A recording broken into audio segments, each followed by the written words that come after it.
Hello everyone, welcome to GS era. दोस्तों, आज हम डिस्कस करने वाले हैं एनटीपीसी परीक्षा की 5 जनवरी 2021 के फर्स्ट शिफ्ट के अंतर्गत आए हुए सभी जीएस के क्वेश्चन को। ये जितने भी जीएस के क्वेश्चंस होंगे इन सभी को हम डिटेल में डिस्कस करने वाले हैं। तो चलिए डिस्कस करते हैं without wasting of time NTPC परीक्षा की 5 जनवरी 2021 की फर्स्ट शिफ्ट का फर्स्ट क्वेश्चन।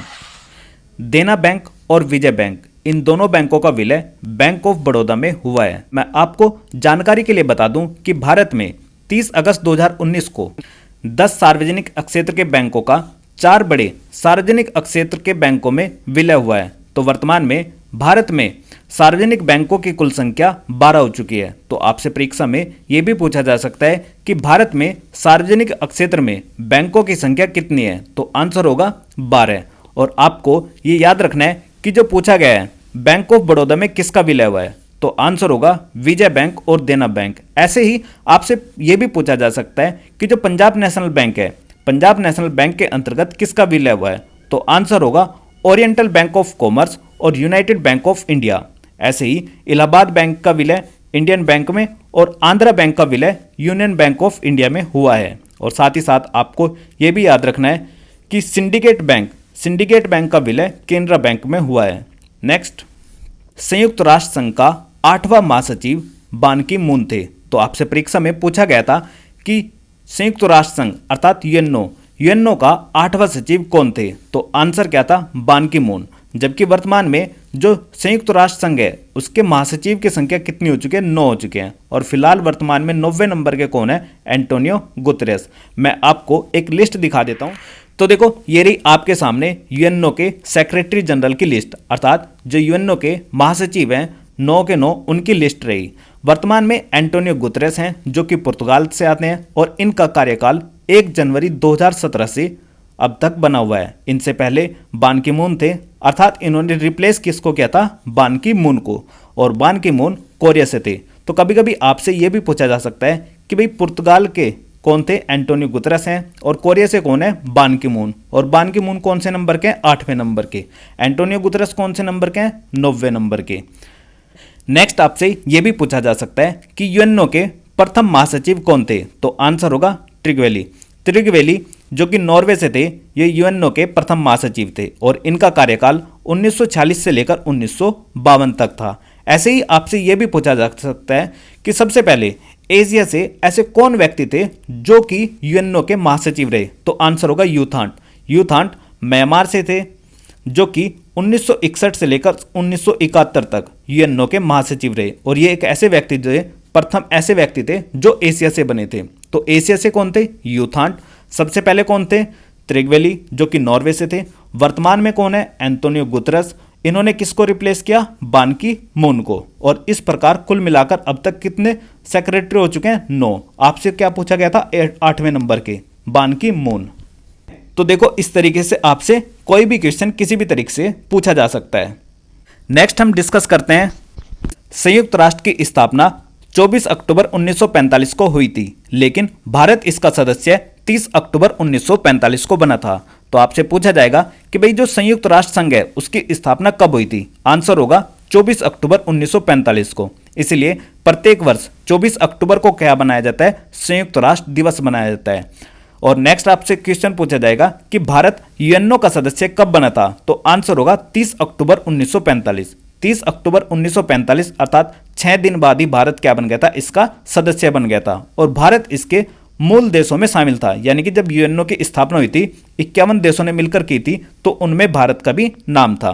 तो 30 अक्टूबर 1945 को भारत यूएनओ का सदस्य बना। और यूएनओ के अंतर्गत फिलहाल वर्तमान में कितनी कंट्री आती है, तो आंसर होगा 193। 193वीं कंट्री कौन जुड़ी थी, साउथ सुडान अर्थात दक्षिण सुडान। यह दक्षिण सुडान कब जुड़ा, वर्ष 2011 में। और इससे पहले 192वीं कंट्री कौन सी जुड़ी थी, जो कि वर्ष 2006 में जुड़ी थी। आंसर होगा मॉन्टेनिग्रो वर्ष 2006 में जुड़ी, वह 192वीं कंट्री जुड़ी। और 193वीं कौन जुड़ी, साउथ सुडान, जो कि वर्ष 2011 में जुड़ी। इस प्रकार कुल मिलाकर यूएनओ में देशों की संख्या कितनी हो चुकी है, 193। जबकि जब इसकी स्थापना हुई उस समय कितने देशों ने मिलकर की थी, तो आंसर होगा 51 देशों ने। और नेक्स्ट आपसे पूछा जा सकता है कि यूएनओ का हेडक्वार्टर कहाँ पर है, तो आंसर होगा न्यूयॉर्क। जो यूएनओ है, यूएनओ का हेडक्वार्टर न्यूयॉर्क में है और न्यूयॉर्क में भी यह मैनहट्टन द्वीप पर बसा हुआ है। नेक्स्ट क्वेश्चन, प्रथम परमाणु रिएक्टर का उद्घाटन जवाहरलाल नेहरू ने 4 अगस्त 1956 को किया था। तो आपसे परीक्षा में पूछा गया था कि प्रथम परमाणु रिएक्टर का उद्घाटन कब हुआ था, तो आंसर होगा वर्ष 1956 ईस्वी में। किस व्यक्ति ने किया था? प्रथम प्रधानमंत्री जवाहरलाल नेहरू ने प्रथम परमाणु रिएक्टर, जिसका नाम अप्सरा था, उसका किया था। देखो, ये क्वेश्चन आपसे इस तरीके से भी पूछा जा सकता है कि ट्राम्बे में भारत का प्रथम परमाणु रिएक्टर स्थापित किया गया था, इसका क्या नाम था, तो आंसर होगा अप्सरा। अप्सरा भारत का प्रथम परमाणु रिएक्टर था जिसको ट्राम्बे के अंतर्गत स्थापित किया गया था। तो देखो, इसकी एक्सप्लेनेशन देख लेते हैं। भाभा परमाणु ऊर्जा अनुसंधान, जिसको बार्क अर्थात भाभा एटॉमिक रिसर्च सेंटर के नाम से जाना जाता है, इसकी स्थापना मुंबई के पास में ट्राम्बे में की गई थी और यहीं पर भारत का प्रथम परमाणु रिएक्टर, जिसका नाम अप्सरा है, इसकी स्थापना की गई थी। नेक्स्ट आपसे पूछा गया है अंतर्राष्ट्रीय नृत्य दिवस कब मनाया जाता है, तो अंतर्राष्ट्रीय नृत्य दिवस 29 अप्रैल को मनाया जाता है। पुंथडू तमिल नववर्ष का नाम है। देखो, भारत में काफी सारे नववर्ष मनाए जाते हैं, तो आपसे तमिल नववर्ष का नाम पूछा गया है, तो तमिल नववर्ष का नाम क्या है? पुंथडू।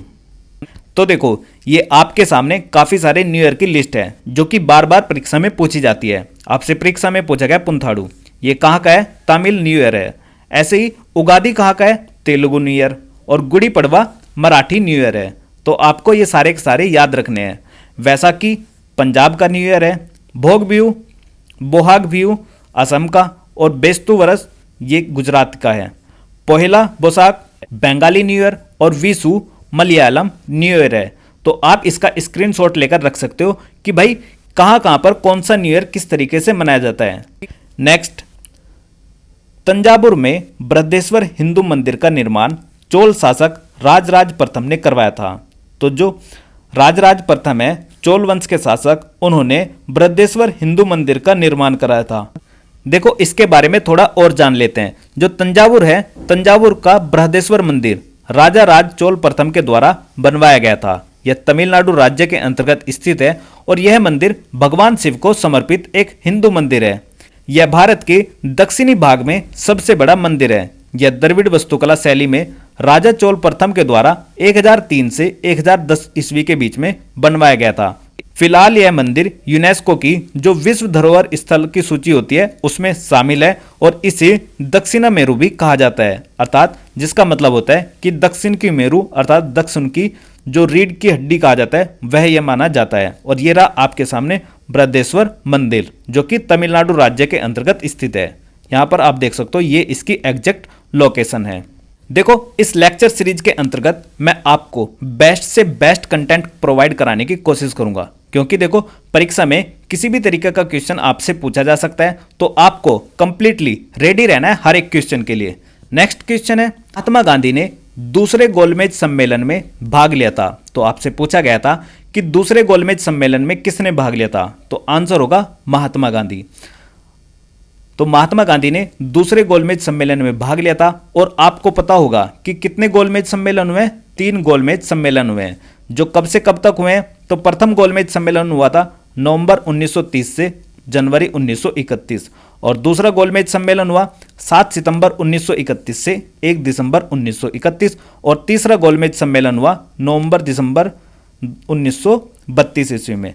तो ध्यान रखना, गांधी जी ने केवल किस में पार्टिसिपेट किया था? दूसरे गोलमेज सम्मेलन में।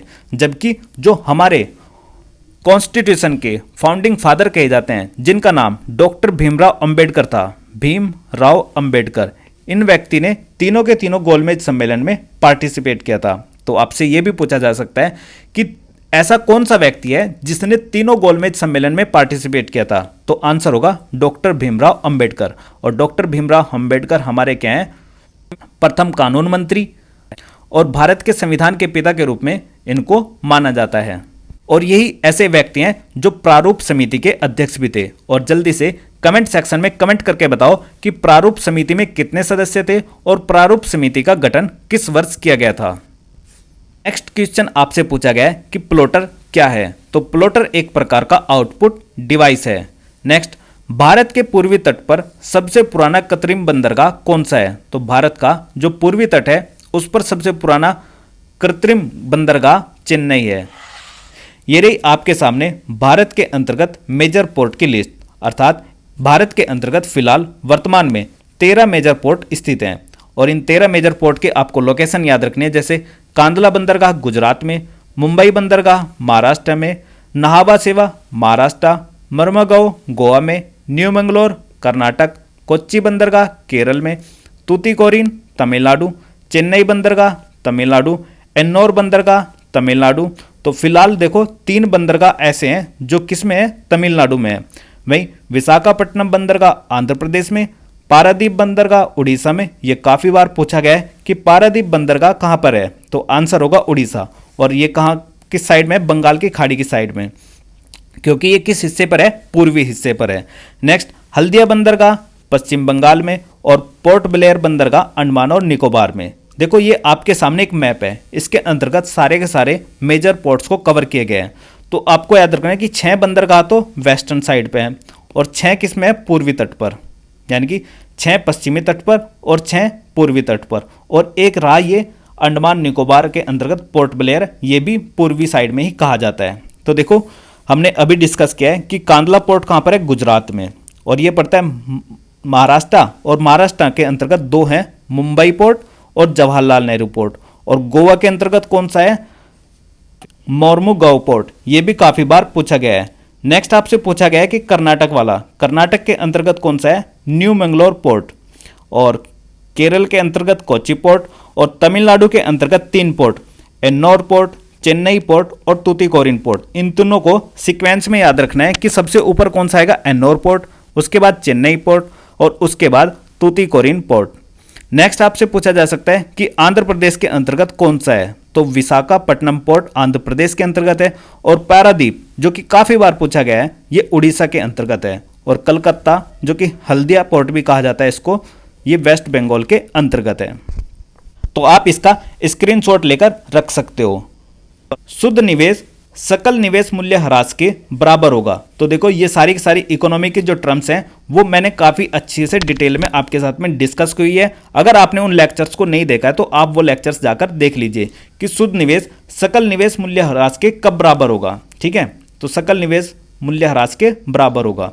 नेक्स्ट आपसे पूछा गया है कि राज्य पुनर्गठन अधिनियम कब पारित हुआ था? तो राज्य पुनर्गठन अधिनियम 31 अगस्त 1956 को पारित हुआ था, 31 अगस्त 1956 को। और राज्य पुनर्गठन अधिनियम के तहत क्या हुआ था? देखो भारत में 14 नए राज्य व 6 केंद्र शासित प्रदेश बनाए गए थे। और ध्यान रखना इससे रिलेटेड एक आया था धर आयोग और दूसरा था फजल अली आयोग, ये 1953 में आया था। तो धर आयोग आया था 1948 में और फजल अली आयोग आया था 1953 ईस्वी में। इनकी कुछ कंडीशंस थी, वो सभी भी हम पॉलिटिकल लेक्चर में काफ़ी अच्छे से डिटेल में डिस्कस कर चुके हैं। तो ध्यान रखना कि जब राज्य पुनर्गठन अधिनियम पारित किया गया 31 अगस्त 1956 को, उसके बाद से भारत की स्थिति क्या थी? 14 राज्य की और 6 केंद्र शासित प्रदेशों की। नेक्स्ट हम बात करते हैं खिलाफत आंदोलन का नेतृत्व किसने किया था? तो आपसे पूछा गया था कि जो खिलाफत आंदोलन है उसका नेतृत्व किसने किया था? मोहम्मद अली और शौकत अली बंधुओं ने इसका नेतृत्व किया था। देखो ये जो खिलाफत आंदोलन है 1919 से 1920 तक कहा जाता है, लेकिन जो इसकी खिलाफत आंदोलन की जो फाइनली समाप्ति हुई थी वो हुई थी 3 मार्च 1924 को, जब खलीफा के पद को समाप्त कर दिया जाता है। तो इस प्रकार 3 मार्च 1924 को खलीफा का पद समाप्त कर दिया गया था। और जो वहां के कमल पाशा थे, कमल पाशा ने टर्की को एक धर्मनिरपेक्ष राज्य घोषित कर दिया था। और साथ ही साथ जितनी भी जो फ्रेंडली कंट्रीज थी यानी कि मित्र राष्ट्र थे उनके साथ में संधि कर ली थी। और तभी से क्या माना जाता है? भारत के अंतर्गत खिलाफत आंदोलन का अंत माना जाता है। और इसलिए एक बात और याद रखना आपको कि 31 अगस्त 1920 को खिलाफत दिवस मनाया जाता है। 31 अगस्त 1920 को क्या मनाया जाता है? खिलाफत दिवस मनाया जाता है, और यह अखिल भारतीय स्तर पर मनाया जाता है। नेक्स्ट, भारत में सबसे पहले औपनिवेशिक शासन की स्थापना बंगाल में हुई थी। देखो औपनिवेशिक शासन एक ऐसा शासन था जब हमारे ऊपर ब्रिटिशर्स का रूल चलता था। तो यह स्थापना कहां पर हुई थी? सबसे पहले बंगाल के अंतर्गत हुई थी। तो देखो ये था इस वीडियो का एंड। आई होप आपको ये वीडियो पसंद आई होगी। अगर आपको ये वीडियो पसंद आई है तो इस वीडियो को लाइक कीजिए और अपने दोस्तों को शेयर कीजिए। तो मिलते हैं नेक्स्ट वीडियो में। Thank you for watching GS era.